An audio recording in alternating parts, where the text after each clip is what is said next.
منتجو الخضار والفواكه غاضبون. اجتماع بأكادير يصفونه خطا فاصلا قبل المرور إلى التصعيد. أبرز مطالب هذه الفيدرالية الوطنية للمنتجين صياغة اتفاقية جماعية، تسوية ملف الضمان الاجتماعي، والمطالبة بتحفيزات ضريبية.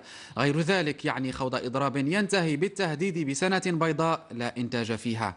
ريبورتاج رشيد لطفي، تحرير جليل بن فتان. يعتبر القطاع الفلاحي المغربي قطاعا حيويا، إذ ينتج سنويا 1,500,000 طن من الخضر والفواكه، يصدر منها 700,000 طن. قطاع أصبح يعاني من إكراهات وعراقيل بشرية أثرت بشكل سلبي على الفلاحين الذين باتوا يعانون مشاكل كثيرة كالضغوطات الممارسة عليهم من طرف صندوق الضمان الاجتماعي وارتفاع تكلفة الإنتاج.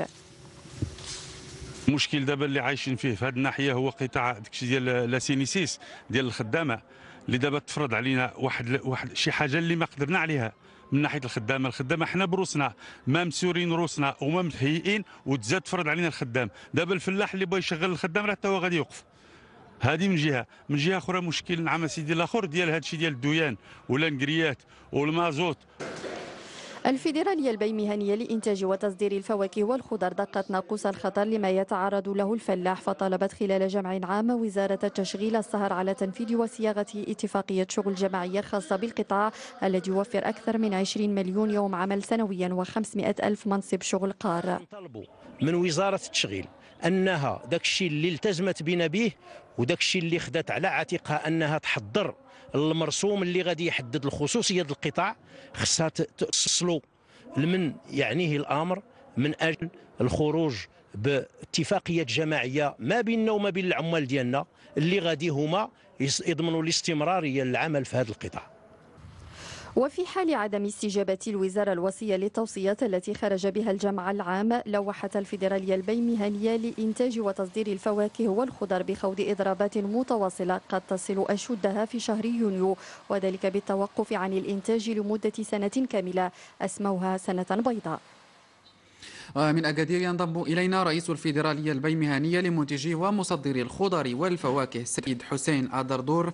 من بين أبرز مطالبكم ملائمة مدونات الشغل مع خصوصية القطاع الفلاحي، ماذا تقصدون بهذه الخصوصية؟ الجهود التي تبذلها الرباط من أجل إنهاء هذا النزاع المفتعل. نأمل من خلال زيارتنا تأكيد دعم مجموعة الصداقة لمقترح الحكم الذاتي في الصحراء المغربية. وعلى المستوى الأمني ولأسباب متعددة يتعين تسوية قضية الصحراء حتى تنعم هذه المنطقة بالأمن التام، وكذلك المواطنو الاتحاد المغربي والأوروبيون. المباحثات تناولت كذلك التطور الديمقراطي الذي يشهده المغرب وأوراش الإصلاح الجارية، ولا سيما ورش الجهوية الموسعة وإقرار الدستور الجديد.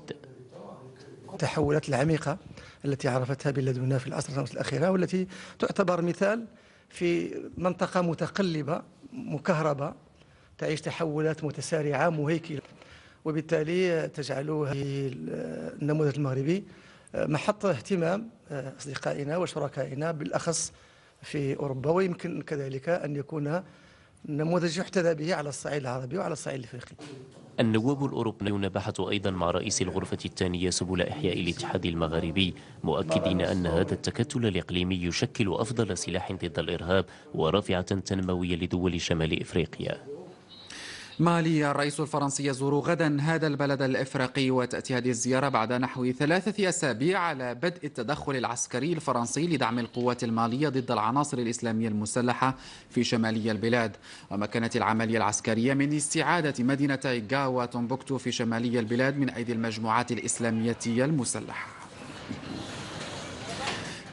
في مصر رحبت رئاسة الجمهورية بتوقيع القوى السياسية بمختلف توجهاتها وثيقة لنبذ العنف وجدولة الحوار الوطني في مشيخة الأزهر، رغم أن هذا الأمر يعد ضربة قوية للرئيس محمد مرسي الذي رفضت المعارضة دعوته للحوار قبل 3 أيام. واعتبرت الرئاسة في بيان أن لقاء الأزهر يشكل خطوة هامة على طريق تحقيق الاستقرار في